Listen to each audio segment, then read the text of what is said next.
Imagine this. You're at the dinner table with your family, caught in the middle of a heated debate about politics or pineapples on pizza or the moral implications of AI-generated hamster memes. And you don't know what you're talking about. At all. But fear not, because in the secret tradition of uncles, internet comment sections, and alpha male podcasts, winning arguments has never required actual knowledge. Welcome to your guide on how to win arguments without knowing anything. It's easier than you think and far more common. Step 1.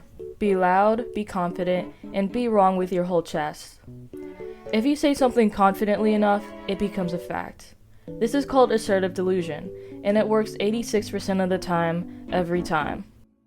Actually, the Earth is an oblate spheroid. Wrong. It's shaped like an ellipse. Look it up.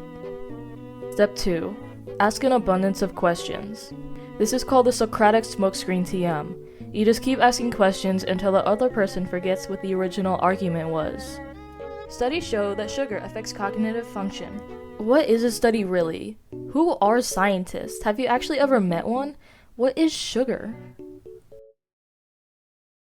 By the time you're done, they'll be questioning not just their point, but why they're talking to you in the first place. Step 3.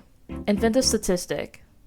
Nothing shuts people up faster than a fake number in a real tone. Just sprinkle in a phrase like, well, actually 87% of experts disagree.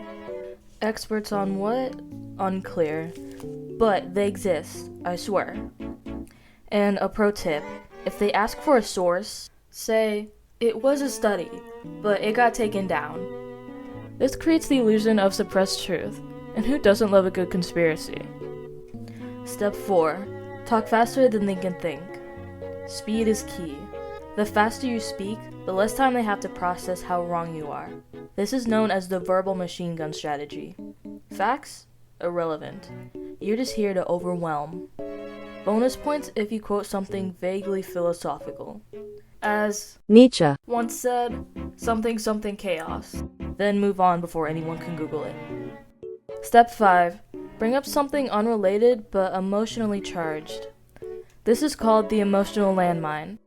The tactic works like this. Yeah, climate change is real. Interesting. But where were you when I needed a ride to the hospital after I broke my ankle in 2017? This move completely derails the argument. Now it's about trust, loyalty, and baggage, which means you win by default. Step 6. Use words they don't know. Why explain your point clearly when you can say, that's a very reductionist epistemological stance for such a pedestrian framework. If they don't understand you, they can't refute you. If you don't understand you, even better. Mystery breeds power. Step 7.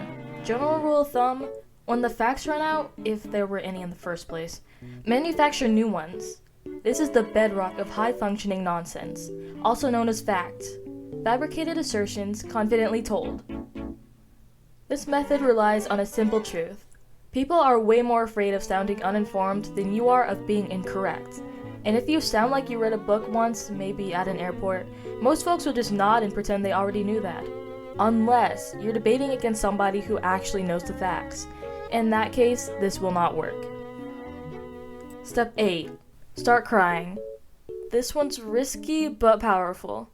Just start tearing up mid-sentence. Whisper, "Why are you so mean to me?" They'll panic. They'll backpedal, and you'll win by default because no one wants to argue with a crying philosopher. No, only use once per week. Crying inflation is real. Bonus round, speedrun techniques. Sometimes you don't have time for a full debate. You need to win fast. Here are some quick hit methods for ending arguments in under 10 seconds. The eye roll and walk away.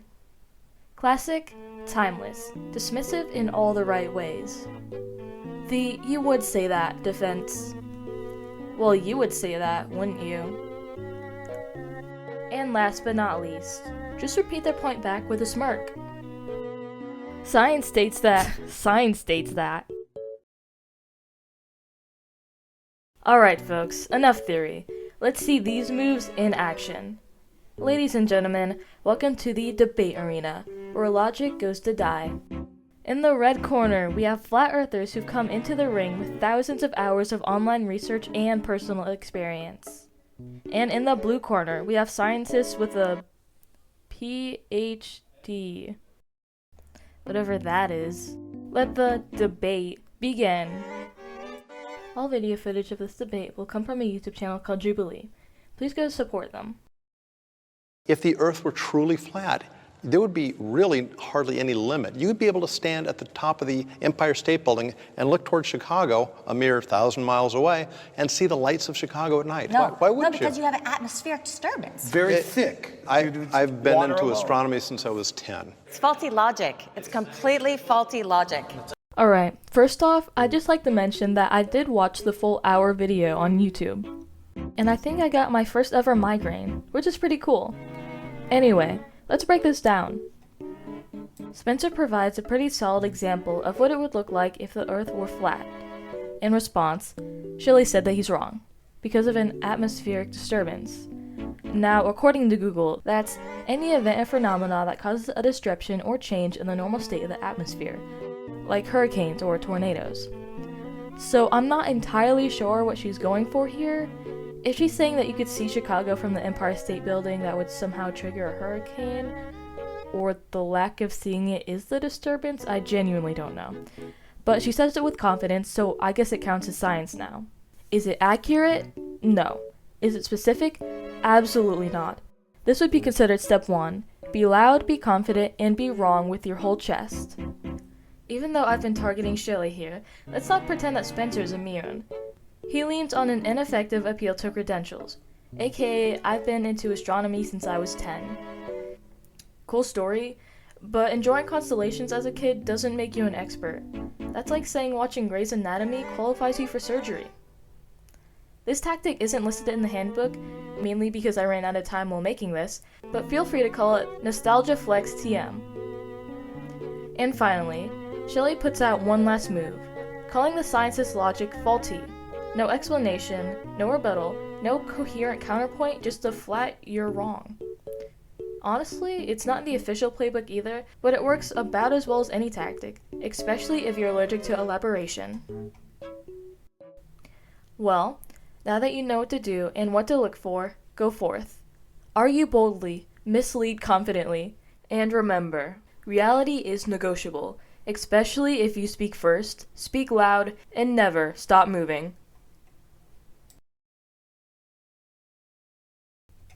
Step 6. Use words they don't know. Why explain your point clearly when you can say, that's a very reductionist epistemological stance for such a pedestrian framework?